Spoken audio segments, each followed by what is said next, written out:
Good morning, everyone. So I want to go over really quickly how we can use our rules for the grid that you should have on page 52 and our mole town map to sort of help us figure out how to do all sorts of different problems.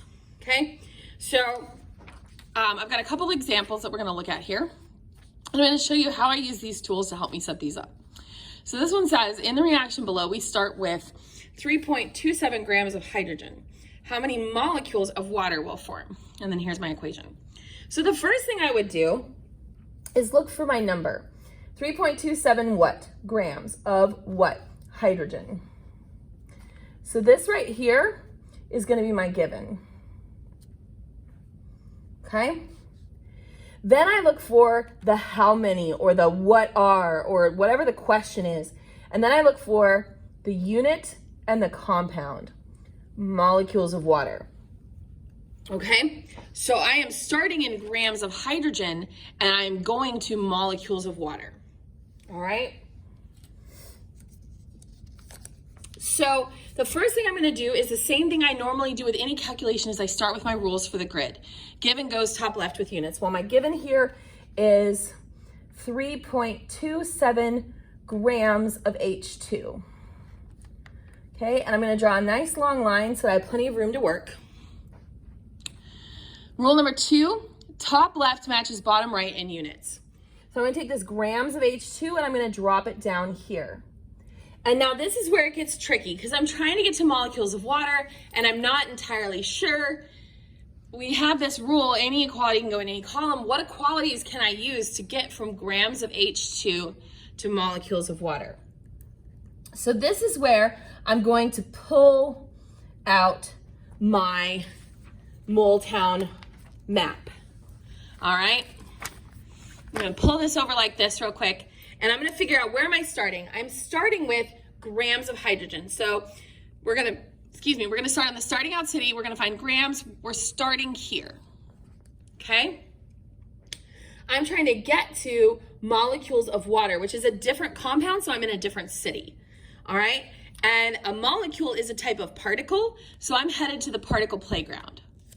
All right, so this just is going to allow me to figure out kind of how I'm going to get from grams to the particle playground. Okay, so the first thing I'm going to do is I'm going to go across the molar mass freeway to moles of A, which is moles of this. So I'm going to go from grams to moles of H2.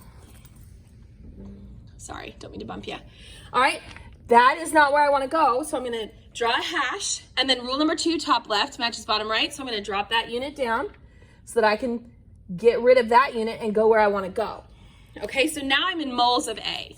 Moles of H2 is the moles of my first compound. To get over here, I'm going to have to cross this mole ratio bridge, and I'm going to go to moles of the new compound. The new compound we want is water.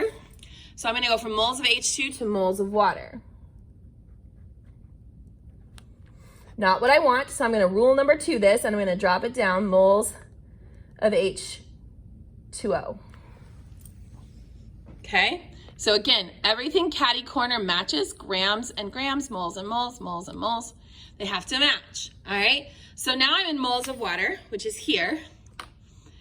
And I want to get to the particle playground, which I can do using Avogadro's number. So now I can go ahead and put that molecules, and the abbreviation for molecules is molec of H2O.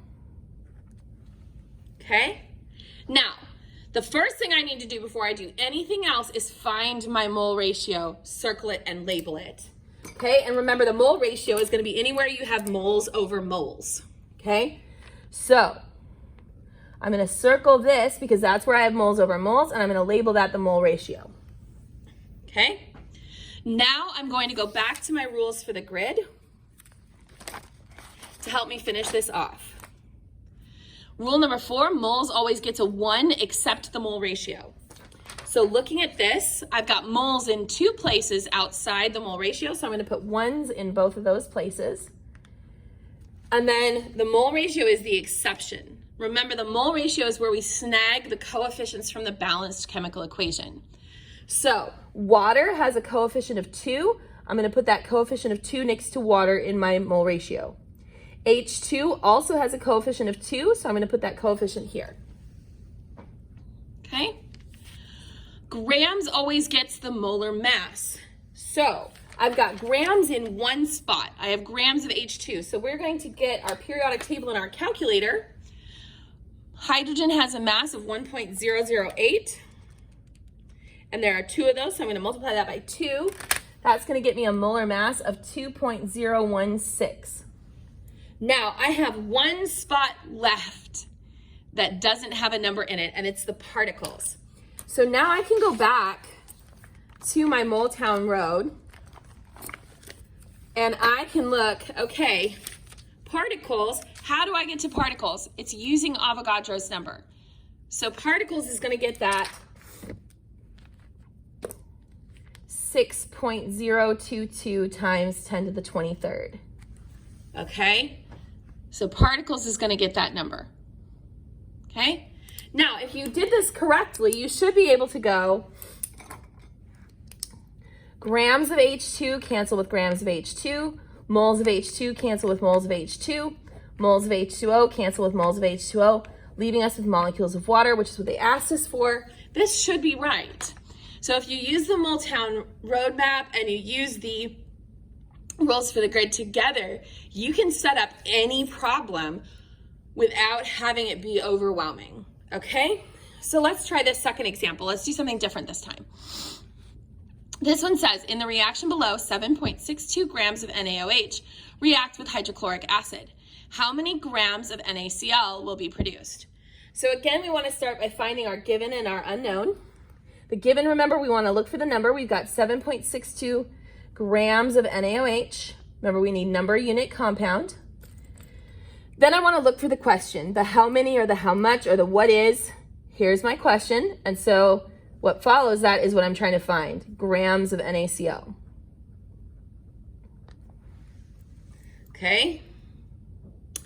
So back to our rules for the grid to start getting this set up.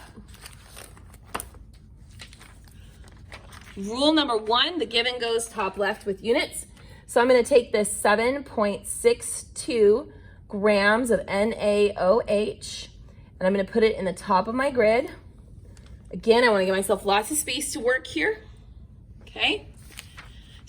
Rule number 2, top left matches bottom right in units. So we're going to take that grams of NaOH and we're going to drop it down. Now, we are trying to get to grams of NaCl. So let's go back to our Moletown Road map and let's figure out our start and finish.